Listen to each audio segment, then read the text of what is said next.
The sun hung low on the horizon, painting our suburban home in hues of amber and casting elongated shadows across the once vibrant yard. It was a space that had brimmed with the warmth of shared dreams and laughter, now cloaked in an unsettling quiet, as if even the walls were mourning an unspoken shift. In the beginning, life with James had felt like a scene from a perfect romantic comedy, effortless, enchanting, and full of promise. But as the years slipped by, restlessness began to stir within me, a subtle yet persistent ache I couldn't quite name. Our marriage had been one of love, companionship, and adventure, but beneath it all, something vital was missing, a piece of myself I didn't even know I'd lost. It all started with a conversation one evening after dinner. We sat together on the couch, glasses of wine in hand, as the glow of the setting sun bathed the room in gold.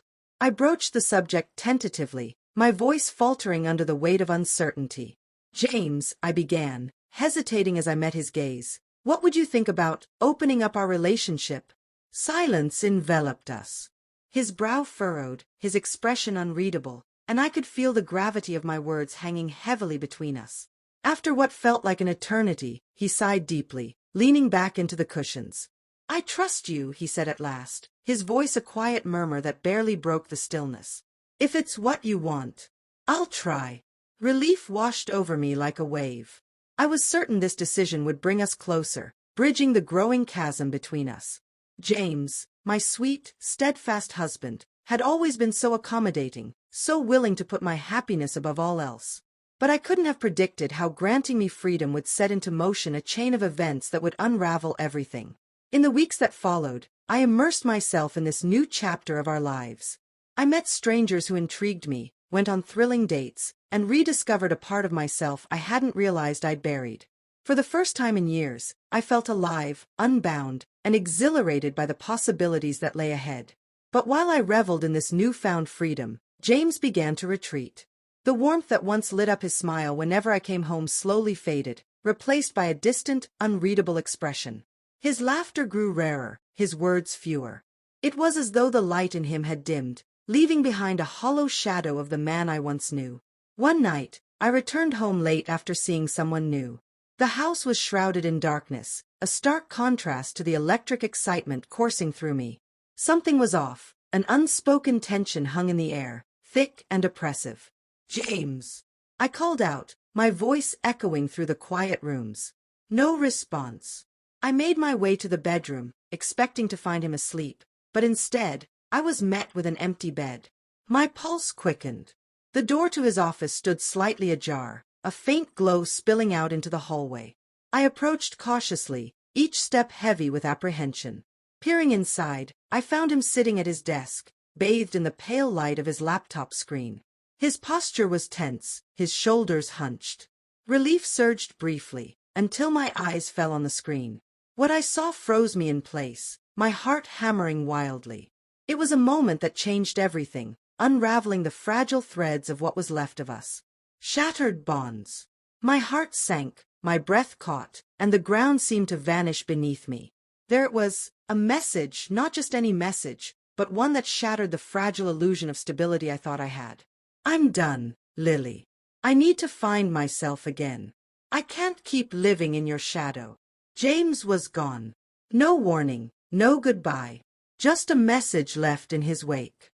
Days blurred into nights as I tried to make sense of it, frantically calling and texting him, desperate for an answer that never came.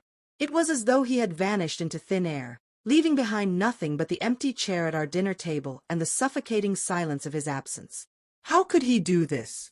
How could he leave me after everything we had shared, after giving me the space to explore myself, only to use it as an escape route? The questions tore through me, relentless and unforgiving. One day, as I paced through the house, my eyes fell on the closet. His suitcase was gone. A small detail, yet it spoke volumes. This wasn't impulsive. James had planned his departure. He had been preparing for this moment while I remained blissfully unaware of his unhappiness. In my desperation, I broke a promise I had made to myself. I searched through his belongings. That's when I found them, the letters. Tucked beneath the drawer of his desk, they were his unspoken confessions, raw and heartbreaking. "I never thought this would be my life," one letter began. "I wanted us to be happy, but I can't pretend anymore. I need to be free. Each word felt like a dagger. James had been wrestling with doubts, frustration, and loneliness for weeks, possibly months. The man who had once been my partner, my confidant, had hidden his pain so well that I never noticed the cracks forming. It wasn't just betrayal, it was the realization that he had silently let me embrace a freedom I thought was mutual, all while plotting his escape. The irony was unbearable. He had allowed me to bend the rules of our marriage, only to break them himself in the most devastating way possible. The days that followed were a haze of tears, anger, and disbelief. I wanted answers, closure, anything to fill the void he left behind. But James remained silent. His absence was deafening, his departure an unspoken finality. Then, just as I thought I could endure no more, a message arrived. I'm sorry for everything, Lily. I never meant for it to end this way, but I couldn't keep living a lie. I hope you find what you're looking for. Short. Impersonal. Final. James had severed every tie, physically, emotionally, spiritually.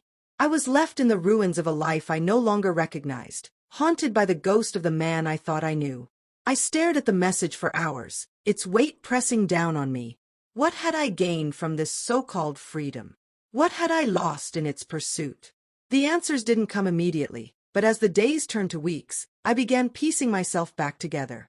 The pain of his departure lingered like a shadow, but it taught me a harsh and valuable truth. I had been chasing freedom in the wrong places.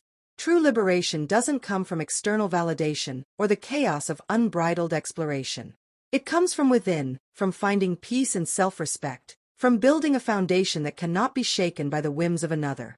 Now, as I stand in the quiet of what was once our home, I understand this. Stability is not the enemy of freedom, it is its greatest ally. True freedom is knowing who you are, what you need, and what you deserve, no matter where life takes you. Thank you for walking with me through this journey of heartbreak, loss, and self-discovery. If my story resonates with you, share it with others who may need it. Together, we can unravel the complexities of love, betrayal, and the resilience that shapes us into who we are meant to be.